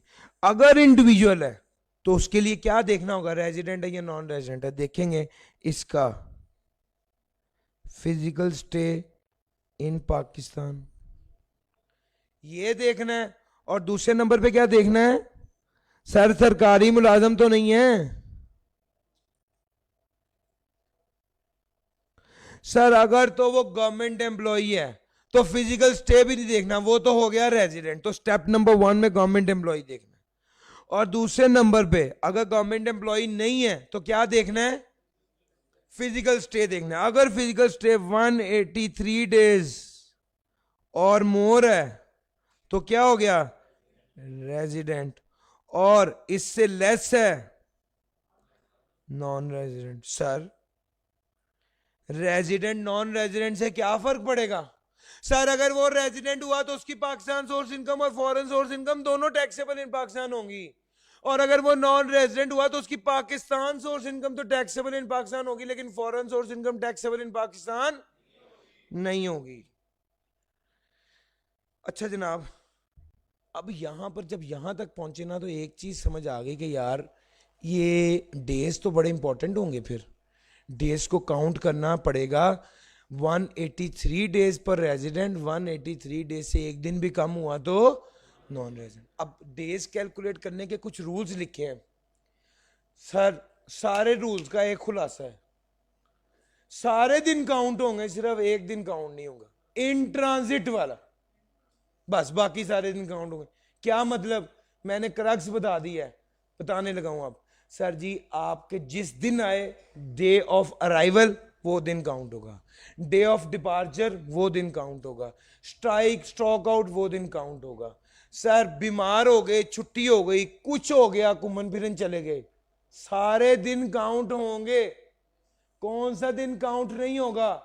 इन ट्रांजिट वाला। सर इन ट्रांजिट के अंदर भी एक काम की बात है। सर एक बंदा लाहौर से कराची गया, कराची से दुबई गया, सर एक दिन उसने कराची में स्टे किया, क्या कराची में जो दिन स्टे किया वो दिन काउंट होगा? सर इसका ये इन ट्रांजिट है, लेकिन ये वाला दिन काउंट होगा, क्योंकि उसकी दोनों, जहां से निकला है और जहां आ रहा है, दोनों चीजें, जो वो दोनों जगह पाकिस्तान के अंदर, पाकिस्तान से बाहर नहीं है।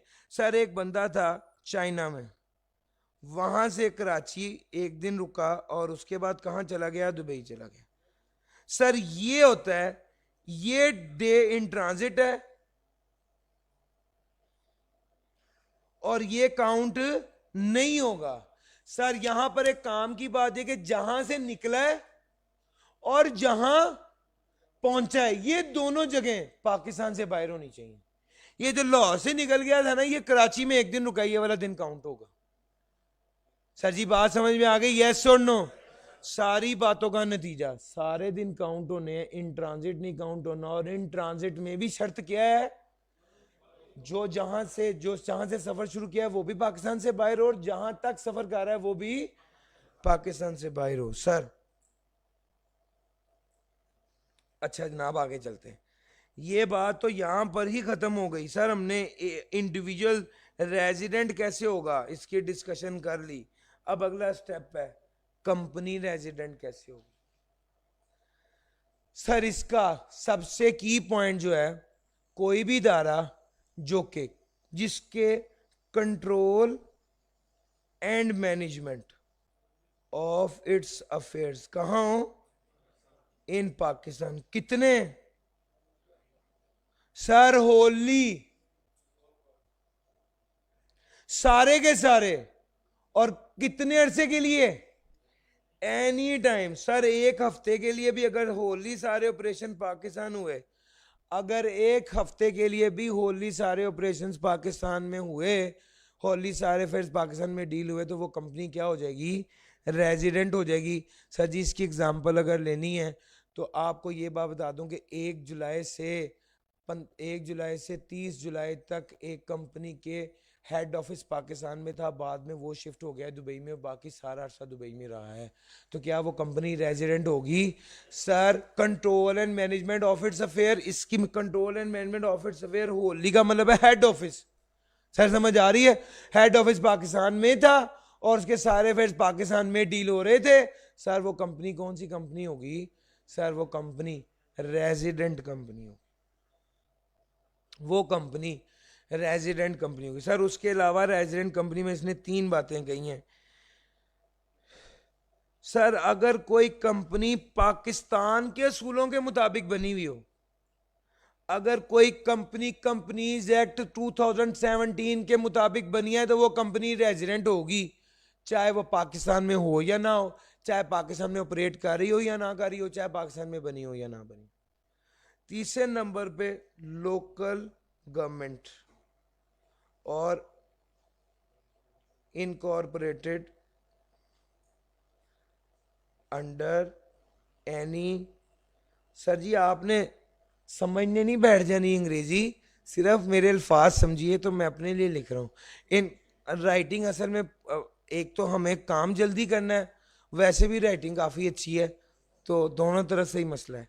अच्छा, incorporated under any law in Pakistan, in force in Pakistan. Sir जी एओपी की बात करें, इस एरिया की आखिरी बात, सर एओपी की बात करें तो वो कहता है control and management of its affair in Pakistan, wholly की बजाय यहां पर क्या लिखा हुआ है? नहीं भैया, होली की बजाय लिखा हुआ है होली और पार्शली, सिर्फ पार्शली नहीं लिखा हुआ। कंट्रोल एंड मैनेजमेंट होली और partially at any time during Pakistan, at any time Pakistan के अंदर हो तो वो एओपी क्या होगी? रेजिडेंट। सर जी अगर एक एओपी रेजिडेंट हो तो उससे क्या फर्क पड़ेगा भैया? उसकी पाकिस्तान सोर्स इनकम और फॉरेन सोर्स इनकम दोनों टैक्सेबल इन पाकिस्तान हो जाएंगी। अगर वो नॉन रेजिडेंट होता तो उसकी foreign source income taxable in Pakistan नहीं होती सर। अच्छा जनाब, small and medium enterprise and it's taxation. Sir unit number 8 नया आया है जनाब, इसको मैं चारों के डिटेल में डिस्कस कर लूं। एक दो एरिया तो रॉयल्टी वाला और डिविडेंड वाला मुझे छोड़ना पड़ा, चूंकि मैं देख रहा हूं कि सामने 7 मिनट रह गए हैं, कुछ 10 से 1 मिनट एक्सटेंड भी कर लूं तो भी ये वाला एरिया ही कवर होगा। सर जी स्मॉल एंड मीडियम एंटरप्राइज, सबसे पहले तो ये पहली बार आया है तो भाई थोड़ा सा अलर्ट हो जाएं, इस बार आने के चांसेस हैं। कौन सा इदारा है? मैन्युफैक्चरिंग कर रहा हो और टर्नओवर कितना हो? 250 मिलियन से ज्यादा ना हो sir. Provided that if annual turnover of a small and medium enterprise exceed 250, it shall not qualify as SME। Sir जाहिर बात है, ऊपर जो लिख दिया कि 250 मिलियन से ज्यादा ना होगा, 250 मिलियन से ज्यादा हुआ तो स्मॉल एंड मीडियम एंटरप्राइज में फॉल नहीं करेगा। सर मैन्युफैक्चरर कौन है? सर सेल्स टैक्स में जो डेफिनेशन लिखी हुई है वो ज्यादा है इससे। और बस एक बार जल्दी से बता दूं, ABCDPRM, ए फॉर असेंबली, इसको इस तरह याद कर लीजिए, ABCDPRM, ये टोटल है। A for assembly, B for bottling, C for cutting, D for diluting, P for packing, R for repacking और एम फॉर मिक्सिंग। ये 7 चीजें हैं। सेल टैक्स में ज्यादा डेफिनेशन है, सेल टैक्स को तैयार करके यहां पर आएंगे तो ये आसान होगी याद करनी, लेकिन मैं फिर भी आपको बता दिया है, assembly, mixing, cutting and preparation of good in any manner. आप कोई भी ऐसा प्रोसेस अप्लाई करें जिससे उस चीज को इस्तेमाल करने का मकसद बदल जाए या वो चीज बिल्कुल एक दूसरी चीज में तब्दील हो जाए, रीशेप हो जाए, ट्रांसफर हो जाए, चेंज हो जाए, तो जनाब ये भी मैन्युफैक्चरिंग होती है। और जो बंदा ये प्रोसेस में इन्वॉल्व होता है उसे मैन्युफैक्चरर कहते हैं। ये वाली जो जब वो ये बात करेगा ना कि कम इनकम टैक्स एक्ट 2001 के मुताबिक बताओ तो ये लिखनी पड़ेगी, जब वो कहेगा सेल टैक्स के मुताबिक बताओ तो वो लिखनी पड़ेगी। मगर फायदा ये कि सेल टैक्स वाली में ये सब कुछ है जो इसमें है, तो मैं करता ही हूं कि आपको रेकमेंड ये करूंगा कि यार सेल टैक्स वाली तैयार करोगे ना, उसके साथ छोटा सा मार्क कर लो कि यार जब मैं वो करूंगा तो साथ ही करनी, ये उसके साथ वैसे ही फ्री में हो जाएगी। सर जी टैक्सेशन अगला पॉइंट जो काम का है। सर जी आपको पता है कि जो स्मॉल एंड मीडियम एंटरप्राइज है उसको ऑप्शन दी गई है, वो चाहे तो एनटीआर के तौर पे टैक्स हो जाए, चाहे तो एफटीआर के तौर पे टैक्स हो जाए। सर चाहे तो एनटीआर के तौर पे टैक्स हो जाए, चाहे तो एफटीआर के तौर पे टैक्स हो जाए। इन्होंने जो ऑप्शन भी लेनी है at the time of filing of return बता देनी है, जब रिटर्न फाइल करेंगे तब बता देंगे कि हम एनटीआर ऑप्ट कर रहे हैं या एफटीआर। अच्छा अगर कुछ ना बोले तो अंडरस्टूड है कि एनटीआर है, एफटीआर के लिए इन्हें अलहदा से बताना पड़ेगा कि भाई हमने ये ऑप्ट किया कि हम एफटीआर के तहत टैक्स जमा कराएंगे। और एक बार अगर आपने ये ऑप्शन ले ली तो ये 3 साल के लिए एप्लीकेबल रहेगी, आप रिवोक नहीं कर सकते। यानी 1 साल आपके एनटीआर, अगले साल के एफटीआर, फिर 1 साल के एनटीआर, ऐसा नहीं हो सकता। एनटीआर ही एफटीआर, और उसमें एक बार जो डिसाइड कर लिया वही फाइनल। अच्छा अगर एनटीआर के तहत टैक्स लगेगा तो याद रखना टैक्सेबल इनकम पर लगेगा, और 100 मिलियन से कम होगी तो 7.5%, और अगर 100 से 250 मिलियन तक की टर्नओवर होगा तो जी भाई टैक्सेबल इनकम पर रेट लगना है। लेकिन अगर टर्नओवर 100 मिलियन तक होगा तो 7.5%, और अगर टर्नओवर 100 से 250 मिलियन तक होगा तो 15% रेट लगेगा। सर जी अगली बात जो कीमती है सुन लीजिए, अगर किसी बंदे का tax to turnover ratio tax to turnover ratio क्या होती है? एक बंदे ने टैक्स जमा कराया 100 रुपए, इसकी इनकम है 1000 रुपए, तो मुझे बता इसका टर्नओवर समझते हैं? सेल को कहते हैं। सर एक बंदे ने टैक्स जमा कराया है 100 रुपए और उसका टर्नओवर कितना है? 1000, तो बताएं टैक्स टू टर्नओवर रेशो कितनी हो गई? और 10% हो गई ना। वो ये कह रहा है कि अगर किसी इदारे की टैक्स टू टर्नओवर रेशो 0.25 से ज्यादा हो तो हम उसको ऑडिट नहीं करेंगे, यानी उसकी चेकिंग नहीं होगी। उसको कहेंगे बस ठीक है, इसने काफी टैक्स दे दिया, इसको चेक करने की जरूरत नहीं है। अगर एक ऐसा इदारा जिसका टर्नओवर 100 मिलियन से कम है, वो इदारा है और उसने जो टैक्स टू टर्नओवर रेशो है वो कितनी है? 0.25% से ज्यादा है, तो इसका ऑडिट नहीं होगा। सर आज मैं ऑडिट का लफ्ज कह रहा हूं इत्मीनान से, इस वजह से क्योंकि चैप्टर 15 में और चैप्टर 19 में आपको ऑडिट थोड़ा थोड़ा पढ़ा दिया कि आपको समझ आ गई कि यार ये ऑडिट बेसिकली चेक करने को कहते हैं और ये एफबीआर वाले चेक करते हैं। होता ये है कि एफबीआर वाले सिलेक्ट करते हैं, लेकिन जब उन्होंने सेलेक्ट किया और देखा कि ये स्मॉल एंड मीडियम एंटरप्राइज है और इस बंदे का इस बंदे की टर्नओवर जो है वो 100 मिलियन से ज्यादा नहीं है, कम है, और टैक्स टू टर्नओवर रेशो 0.25 से ज्यादा है, उन्होंने कहा छोड़ दो, रहने दो यार, हमने इसको चेक नहीं करना, हमने इसको चेक करना ही नहीं है क्योंकि इसका टैक्स टू टर्नओवर रेशो ठीक है।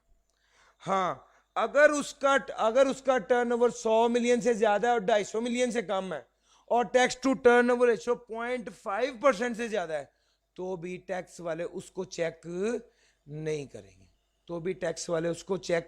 नहीं करेंगे। सर टैक्स वालों ने चेक करना होता है ना रैंडम बेसिस पर, लेकिन अगर एक स्मॉल एंड मीडियम एंटरप्राइज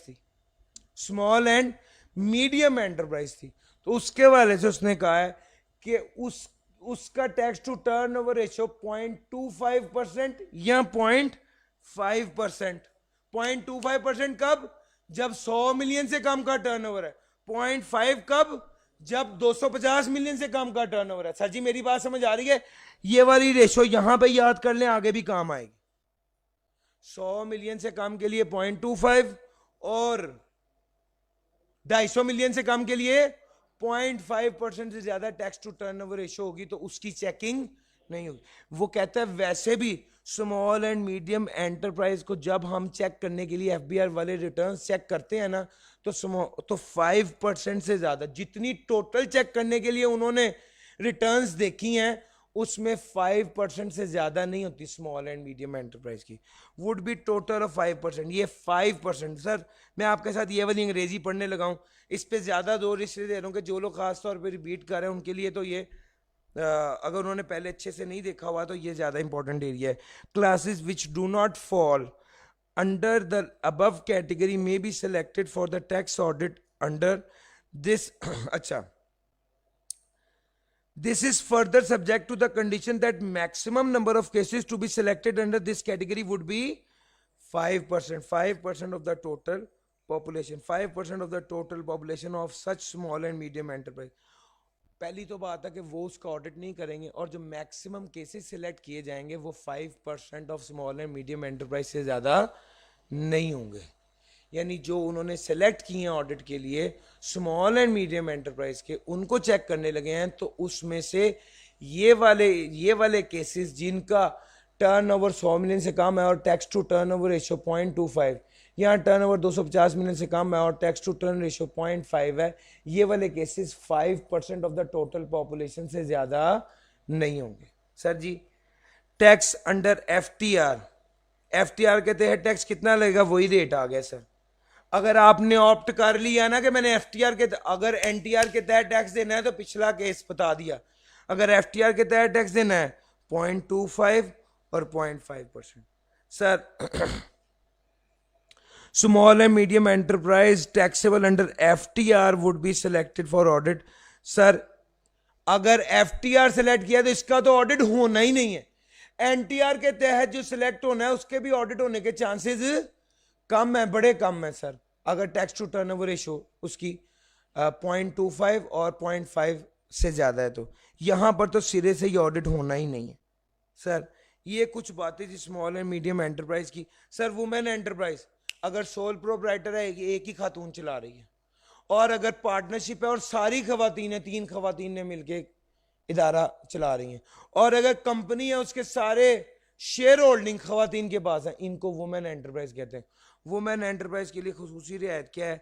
जितना टैक्स बनेगा इनका 25% रियायत है, 25% टैक्स क्या कर देंगे, कम हो जाएगा। सर जी जो फुल टाइम टीचर को रियायत थी वो सिर्फ खातून होने पे रियायत मिल गई, ठीक हो गया जी, बिल्कुल ऐसे ही टैक्स रिड्यूस हो जाएगा। सर जी अपोर्शनमेंट, अपोर्शनमेंट सर जी अब अपोर्शनमेंट का कॉन्सेप्ट पढ़ाना, कीपिंग इन माइंड कि एक बार आपने पूरा सिलेबस गो थ्रू किया हुआ है, बड़ा आसान है यार। याद है जब स्पेकुलेशन और नॉन स्पेकुलेशन करते हैं तो कॉमन एक्सपेंस को तकसीम कर देते हैं, सर करते हैं। सेल टैक्स के न्यूमेरिकल में भी तकसीम कर देते हैं ना कॉमन इनपुट को, सर वो अपोर्शनमेंट होती है। अपोर्शनमेंट कहते हैं तकसीम करने को। इसकी बेसिस नॉर्मली कौन सी है? इसकी बेसिस रेवेन्यू बेसिस ज्यादा अप्रोप्रिएट होती है। ये कब होता है? जब एक से ज्यादा हेड ऑफ इनकम होंगे तब होगा। जब deviation of taxable income, sir अगर कुछ एनटीआर और कुछ एफटीआर है तो भी अपोर्शनमेंट किए जाते हैं, और जब एक हेड से ज्यादा हेड्स के लिए इनकम कमा रहे हो तब भी अपोर्शनमेंट की जाती है। तीसरे नंबर पे derivation of income chargeable to tax under any head of income. Sir एक हेड से ज्यादा हेड ऑफ इनकम हो, एक हेड ऑफ इनकम के अंदर मल्टीपल हो। मिसाल के तौर पे एक बंदा बिजनेस कर रहा है, एक होटलिंग का बिजनेस कर रहा है लेट से, और एक उसने मैन्युफैक्चरिंग का बिजनेस किया हुआ है। सर इसके अगर कॉमन खर्चे हैं तो वो इनको भी तकसीम करता है। सर ये भी हो सकता है, यानी एक से ज्यादा हेड्स के कॉमन खर्चे हो तो तकसीम करें, एनटीआर और एफटीआर के कॉमन खर्चे हो तो तकसीम करें।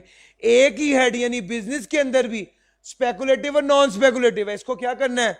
तकसीम करना है। सर ये जो तकसीम करने का अमल है सर ये अपोर्शनमेंट है सर, जहां पर क्लियरली ना पता चल रहा हो कि हमने कितना खर्च किया, कि हमने किसके लिए कितना खर्च किया, ये कहना चाहिए। सर जी अगली बात आ गई फेयर मार्केट वैल्यू। इसमें 4 बातें हैं। पहला तो fair market value, open value जितने, ओपन मार्केट वैल्यू जितने का बिक जाएगा। दूसरे नंबर पर कहता है फेयर मार्केट वैल्यू क्या होगी? फेयर मार्केट वैल्यू वो वैल्यू होगी टैक्स के अंदर जिसमें रिस्ट्रिक्शन ऑन ट्रांसफर और not convertible into cash. Sir ये दोनों ऑप्शंस की वजह से प्राइस फर्क पड़ जाती है। अगर आपको पता चल जाए कि ये गाड़ी आप बेच नहीं सकते अगले 10 साल, तो वो वाली गाड़ी अब मार्केट वैल्यू पे नहीं बिकेगी बल्कि उससे कम पे बिकेगी। तो सर अगर रिस्ट्रिक्शन और ट्रांसफर हो और दूसरे नंबर पे नॉट कन्वर्टेबल इनटू कैश हो तो याद रखिएगा इन दोनों केसेस की वजह से फेयर मार्केट वैल्यू में तब्दीली आती है। लेकिन टैक्स वाले कहते हैं फेयर मार्केट वैल्यू जो टैक्स पर्पस के लिए ली जाएगी उसमें इन दोनों फैक्टर्स को क्या कर दिया जाएगा? इग्नोर कर दिया जाएगा। अगर मार्केट से ना पता चल सके तो फेयर मार्केट वैल्यू कौन डिटरमिन करेगा? बोर्ड करेगा। तीसरी बात यह है। और चौथी बात यह है जहां fair market value of any movable property of an area और areas has not been determined by the board, जहां पर बोर्ड ने भी डिटरमिन नहीं की फेयर मार्केट वैल्यू, वहां पर कौन डिटरमिन करेगा? डिस्ट्रिक्ट ऑफिसर या प्रोविंशियल और any person for the purpose of stamped duty. Sir stamp paper के हवाले से जो वैल्यू होगी वही वैल्यू फेयर मार्केट वैल्यू समझी जाएगी। कब समझा जाएगा पैसे वसूल हो गए हैं? सर जब मैंने एक्चुअल में पैसे वसूल कर लिए समझा जाएगा पैसे वसूल हो गए हैं। जब मैंने फोन कर दिया कि मेरा भाई आ रहा है उसको पैसे दे दें, जब उसको पैसे मिल गए समझा जाएगा पैसे वसूल हो गए हैं।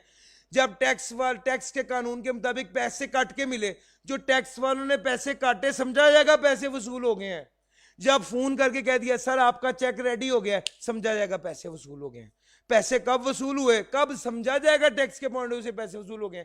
जब मैंने खुद वसूल कर लिए, जब मेरे कहने पर किसी और ने वसूल कर लिए, जब टैक्स या लॉ की इंस्ट्रक्शन पर पैसे काट लिए गए समझा जाएगा मैंने पैसे वसूल किए।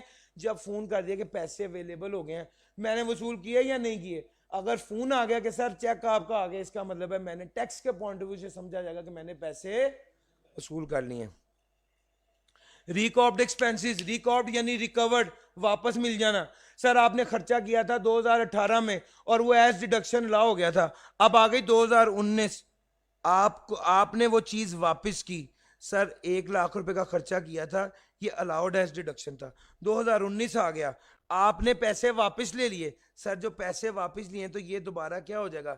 इनकम में शामिल हो जाएगा, ये दोबारा इनकम में शामिल हो जाएगा। अगर कोई आपने सब्सिक्वेंटली कैश, अच्छा उस बंदे के पास 1 लाख नहीं था, कहता है मेरी मोटरसाइकिल ले जाओ, आपने उसकी बाइक ले ली, समझा जाएगा आपने पैसे रिकवर कर लिए और ये 1 लाख रुपया आपकी इनकम में शामिल हो जाएगा। जो पिछले साल में माइनस हो चुका था, अगर अगले साल में वो वापस आ गया तो समझा जाएगा रिकोप हो गए एक्सपेंसेस। सर एक केस इसने आपकी किताब में लिखा हुआ है, उसने कहा है जनाब एक्सपेंस पिछले साल बैंक ने इंटरेस्ट चार्ज किया था, इस साल माफ कर दिया है। सर जो इंटरेस्ट माफ किया है यानी वेव किया है, वो आपकी रिस्पॉन्सिबिलिटी पे करना थी, पहले आपने एक्सपेंस बुक किया हुआ था, इस साल नहीं है, तो ये क्या हो गया है, ये भी रिकॉर्ड एक्सपेंसेस हैं। जिस साल में वो वाला बैंक ने वो वाला इंटरेस्ट माफ किया है, उस साल में क्या कर देंगे सर, ऐड कर देंगे।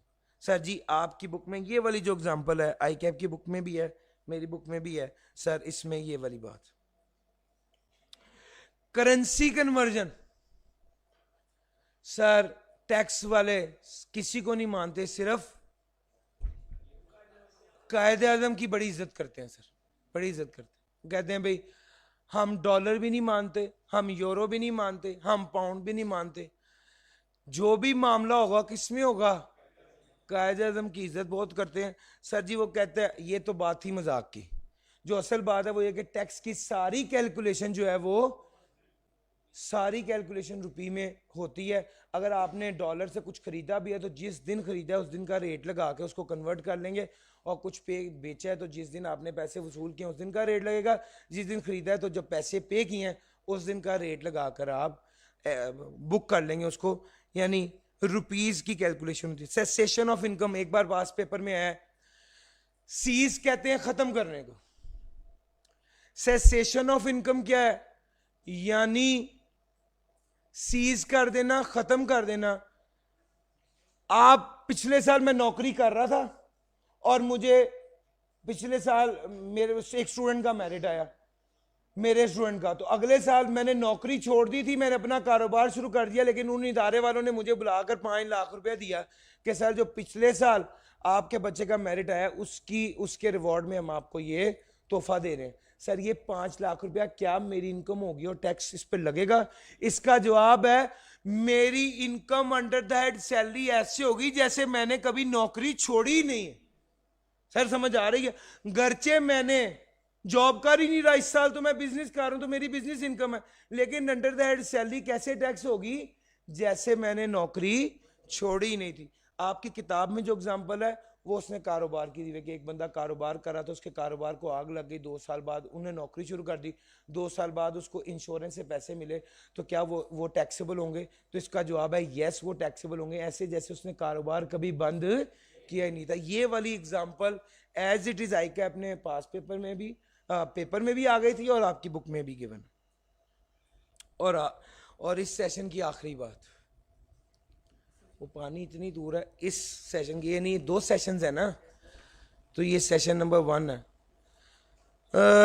Rules to prevent double derivative and double deduction. Sir आपने टैक्स के रूल्स को फॉलो करना है, लेकिन मेक श्योर करना है कि डबल डिडक्शन या डबल डेरिवेशन ना हो। क्या मतलब? एक इनकम पे 2 बार टैक्स ना लग जाए, एक इनकम पे 2 बार टैक्स ना लग जाए, और एक इनकम को 2 बार एज डिडक्शन लाओ ना हो जाए। बहुत शुक्रिया। एक इनकम 2 बार, यार एक लाइन रह गई फिर राम से भी दूंगा। अच्छा, एक इनकम पे 2 बार टैक्स ना लग जाए, प्लीज कोई मसला नहीं, एक इनकम पे 2 बार टैक्स ना लग जाए, और एक इनकम जो है, एक खर्चा जो है वो 2 बार इनकम में से माइनस ना हो जाए। ये बात कहनी थी, मैंने तीसरी बार कह रहा हूं। अच्छा हुआ क्या, आपने खर्चा किया, क्या वो 2 बार माइनस करने की इजाजत है? नहीं। आपने एक इनकम कमाई, क्या उस पर 2 बार टैक्स लग सकता है? नहीं लग सकता। सर ना डबल डेरिवेशन है ना डबल डिडक्शन है, 2 बार ना ही टैक्स लगेगा और ना ही 2 बार उस पर जो है डिडक्शन अलाउ होगी, एक खर्चा एक बार ही होगा। यानी इसने उसको दूसरे तरीके से लिखा, उसने कैसे लिखा, उसने कहा अगर आपने पेबल बेस पे एक्सपेंस बुक कर लिया है तो जब एक्चुअल में पे करेंगे दोबारा एज डिडक्शन अलाउ नहीं होगा, और अगर आपने रिसीट बेस पर इनकम बुक कर लिया है तो जब रिसीवेबल होगा तब दोबारा इस पे टैक्स नहीं लगेगा। रिसीवेबल बेस पे टैक्स लगा दिया तो जब एक्चुअल में रिसीव होगा तब टैक्स नहीं लगेगा। पेबल बेस पे एक्सपेंस बुक कर लिए तो जब एक्चुअल में पे करेंगे तब दोबारा एज डिडक्शन अलाउ नहीं होगा। सर इस एरिया में से अब रह क्या गया? मेरे मुताबिक जो मेजर पार्ट रह गया जो मेरे दिल में था कि मैं ज़रूर कराऊंगा, एक डिविडेंड ख़ास तौर पे जो इम्पोर्टेंट है, और उसके नीचे एक दो टॉपिक्स और हैं FTR वाले, फी फॉर टेक्निकल सर्विस और डिविडेंड। ये नोट कर लीजिए, इसकी वीडियो मैं आपके साथ इंशाल्लाह यूट्यूब चैनल पे शेयर कर दूंगा। 3 मिनट रह गए अगला सेशन शुरू होने में, लेकिन इंशाल्लाह अगला सेशन हम 350 पे शुरू कर देंगे।